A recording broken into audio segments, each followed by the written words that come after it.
2013, China has loaned about $339 billion to many developing nations. Many of these nations are in Africa.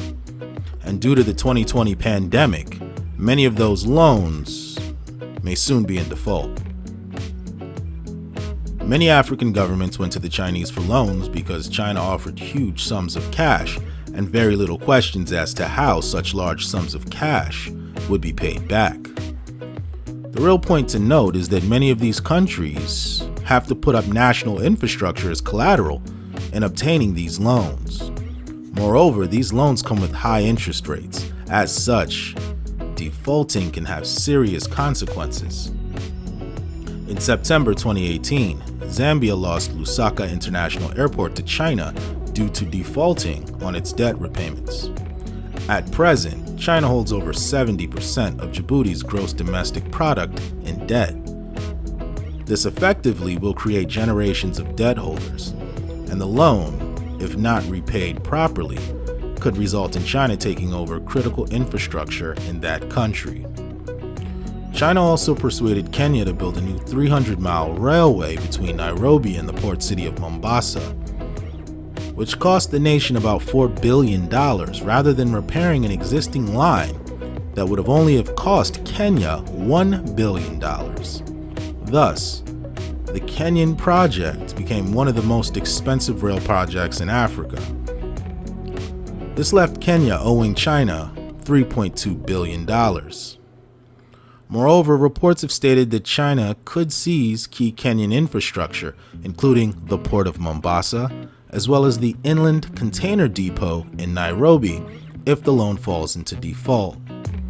The Kenyan Railway is operated by a Chinese company, and the Chinese have taken many of the top jobs as conductors, engineers, and even managers.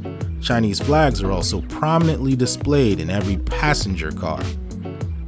The Mombasa station even has a large statue of a Chinese hero, the explorer Zheng He, who led a maritime expedition to East Africa back in the 15th century.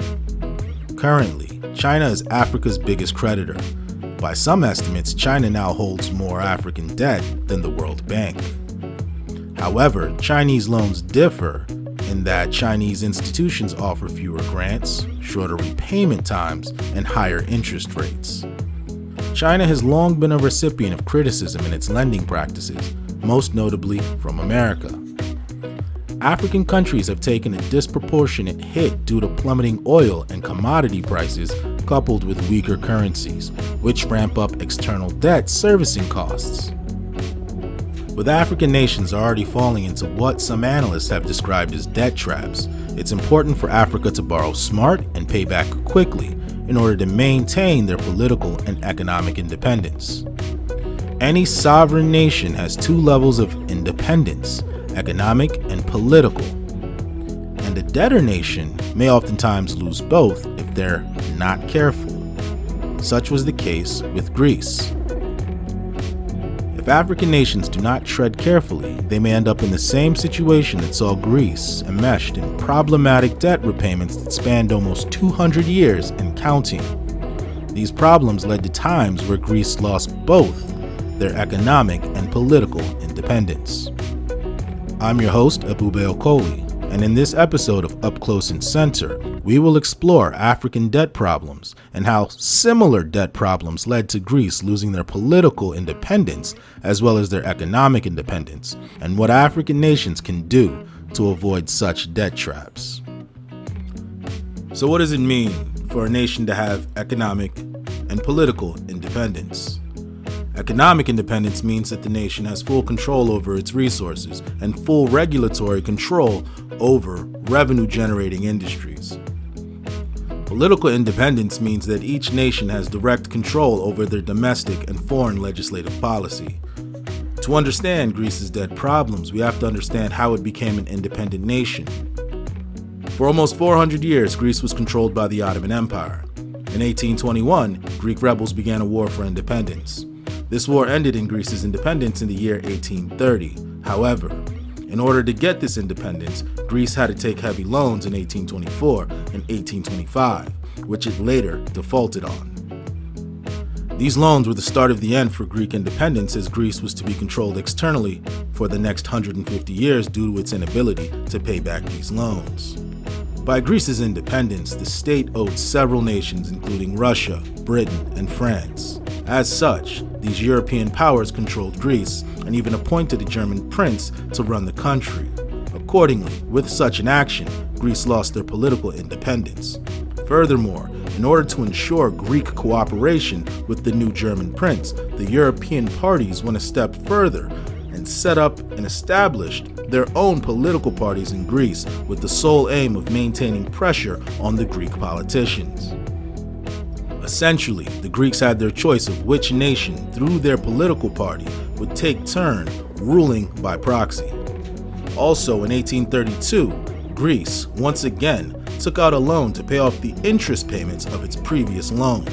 However, with this new loan taken out to pay off the previous obligations, the amount granted still wasn't enough to cover Greece's debts, and Greece was once again unable to repay its old debts and new obligations. This led to the European proxies imposing strict austerity measures on Greek citizens.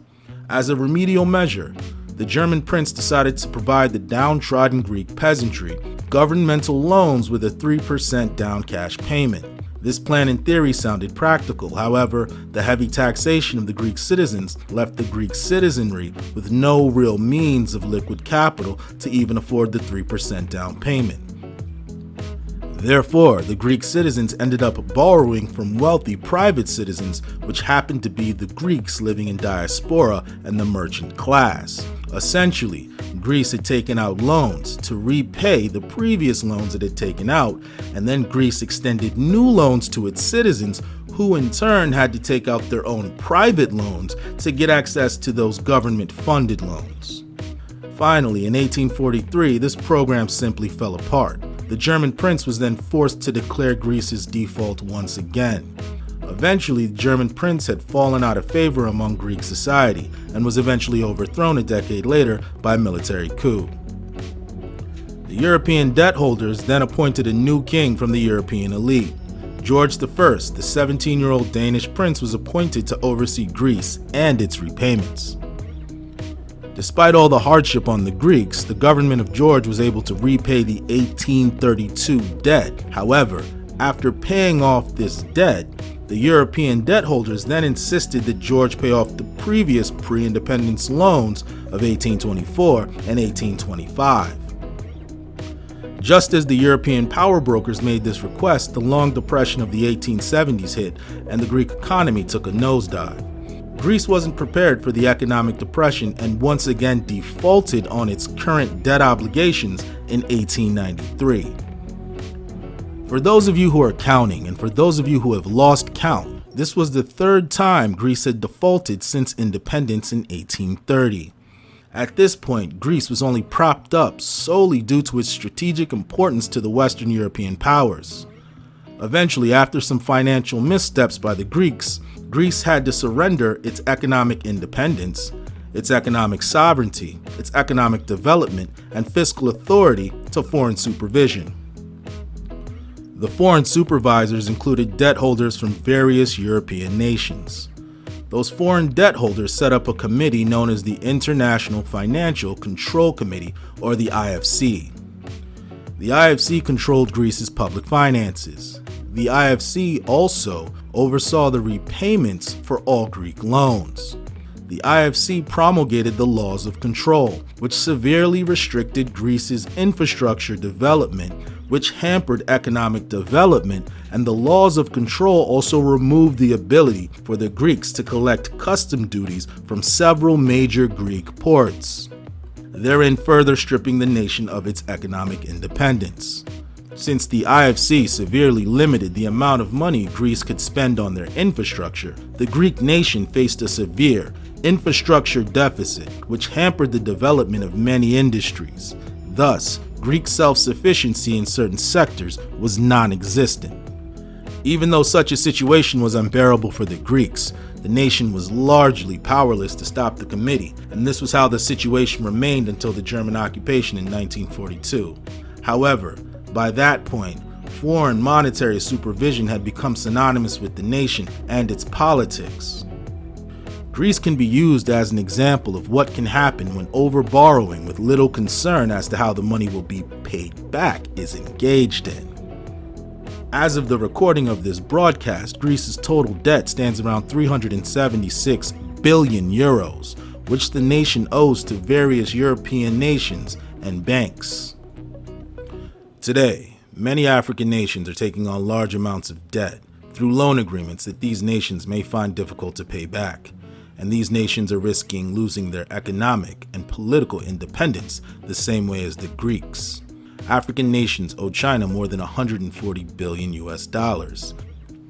The top countries in Africa with the largest Chinese debt are Angola with 25 billion, Ethiopia with over 13.5 billion, Kenya with 7.9 billion, the Republic of Congo with 7.3 billion, North Sudan with 6.4 billion, Zambia with over 6 billion, Cameroon with more than 5.5 billion, Nigeria with over 4.8 billion, and Ghana with an estimated debt of 3.5 billion. With African nations already falling into what some analysts have described as debt traps, it's important for Africa to borrow smart and pay back quickly in order to maintain their political and economic independence. This has been another episode of Up Close and Center. I'm your host, Ebube Okoli. Please like, share, subscribe, and make sure that you hit that notification bell so that you will be alerted when new content becomes available. Thank you for your time and your commitment to the continent.